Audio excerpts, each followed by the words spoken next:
नमस्कार है दोस्तों। स्वागत है आप सबका मेरे इस यूट्यूब चैनल में। दोस्तों, आज की इस वीडियो में हम बहुत ही अच्छे से और ब्रीफली समझने वाले हैं ईसीटी सेंसर।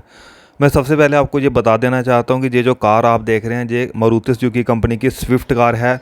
बिल्कुल नए मॉडल की कार है। अभी कम से कम इसको 10-15 दिन पहले ही हमने नई कार ली है। तो नई कार में एक तो आपको पता चलेगा कि ईसीटी सेंसर की लोकेशन कहाँ होती है, और उसके साथ साथ दोस्तों इसके बारे में ये पता होना बहुत ज़रूरी होता है कि आखिरकार ये काम क्या करता है। ये ख़राब हो जाए इसको कैसे रिपेयर करना है वो तो अलग बात है, पर उस सबसे पहले एक नॉर्मल जो गाड़ी के ड्राइवर होते हैं या जो गाड़ी के ओनर होते हैं उनको एक बेसिक नॉलेज होना गाड़ी की बहुत ही ज़रूरी होता है। और ये जो ईसीटी सेंसर है दोस्तों, ये बहुत ही मेन सेंसर है। इससे रिलेटेड हमारी गाड़ी के बहुत सारे फंक्शन इससे रिलेटेड होते हैं। इसके ख़राब होने से बहुत सारे गाड़ी में डीमेरिट्स हो जाते हैं, यानी कि नुकसान होने के चांसेस बढ़ जाते हैं। अन्यथा हमको ये बेसिक नॉलेज है कि इसकी मालूम होनी चाहिए। तो सबसे पहले देखिए दोस्तों, ये स्विफ्ट कार है जिसका मैं आपको बिल्कुल देख लीजिए फ्रेश इंजन है, फ्रेश गाड़ी है, सब कुछ बिल्कुल न्यू ब्रांड गाड़ी है दोस्तों।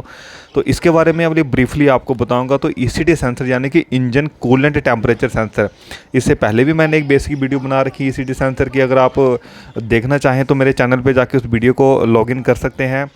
अब दोस्तों ये देखिए, यहाँ पे एक फ्रेश इंजन आप देख पा रहे हैं स्विफ्ट कार का, और इसमें जो कि एक सेंसर है ईसीटी सेंसर जिसके बारे में हम आज बात करने जा रहे हैं। जैसे कि मैंने अभी आपको बताया कि इंजन कूलेंट टेम्परेचर सेंसर, यानी कि इंजन को ठंडा रखने के लिए जो एक सेंसर दिया है उस सेंसर का नाम है ईसीटी सेंसर। दोस्तों अभी सबसे पहले मैं अगर आप बताऊं कि ये ईसीटी सेंसर काम कैसे करता है, तो दोस्तों ईसीटी सेंसर है जो डायरेक्ट कनेक्शन होता है ईसीएम के साथ। इसके ऊपर अगर आप देखेंगे तो दो वायर आपको इसमें इलेक्ट्रिक कनेक्शन मिलेंगे, जिसमें एक अपना फेस वायर होता है यानी एक करंट वाली वायर होता है, दूसरा अर्थिंग वायर होती है। तो अब बात करें अगर इसकी लोकेशन की, तो यहाँ देख सकते हैं आप ये थर्मोस्टेट हाउसिंग के ऊपर लगा हुआ है, और यहाँ से ये जो कि इसकी आउटलेट पाइप होती है थर्मोस्टेट की, वाटर वाली पाइप यानी कि कूलेंट वाली पाइप, वही उसके साथ भी ये माउंटिंग होती है। प्लस उसके बगल में ही जहाँ पे आपको ईसीटी सेंसर लगा हुआ दिख रहा है, जो कि येलो कलर का उसका एक पार्ट दिख रहा है, और उसके ऊपर एक कपलर लगा हुआ है जो कि इलेक्ट्रॉनिक कपलर।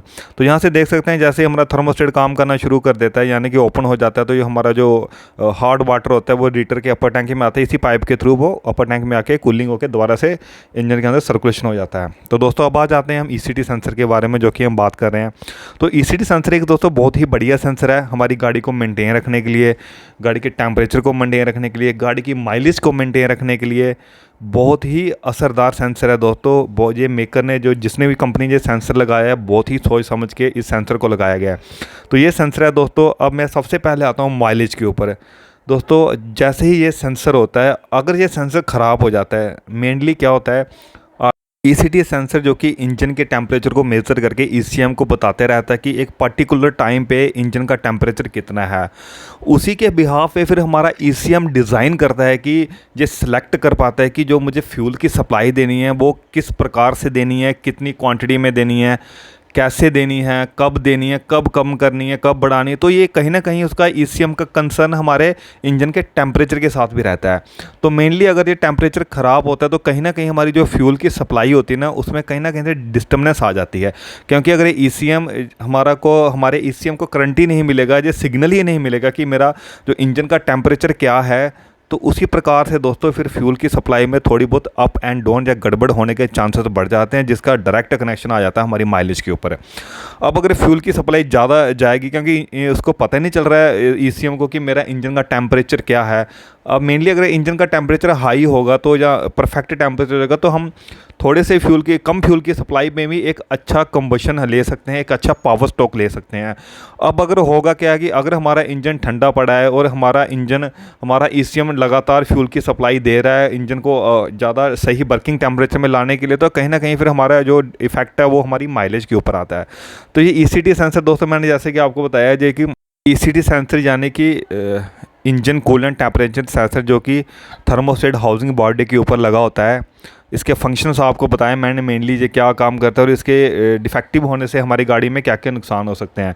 तो दोस्तों आपको बस कभी भी गाड़ी का बोनट उठाएं, कभी गाड़ी को वॉश करें या साफ़ करें, तो सिर्फ आपको एक बार ये चेक करना है कि जो ईसीटी सेंसर है जो इसके ऊपर दो वायरिंग कनेक्शन है वो वायरिंग कनेक्शन कहीं कट तो नहीं गए हैं, जो हमारा जो कपलर है वो कपलर सही से लगा हुआ है। तो बेसिक चीज़ों का नॉलेज अगर आप रखेंगे तो दोस्तों आपकी गाड़ी मेंटेन रहेगी। आई होप आपको एक छोटी सी नॉलेज की वीडियो अच्छी लगी होगी। अगर अच्छी लगी हो तो इसको लाइक सब्सक्राइब जरूर करें और अपने दोस्तों के साथ, अपने पार्टनर के साथ शेयर जरूर करें।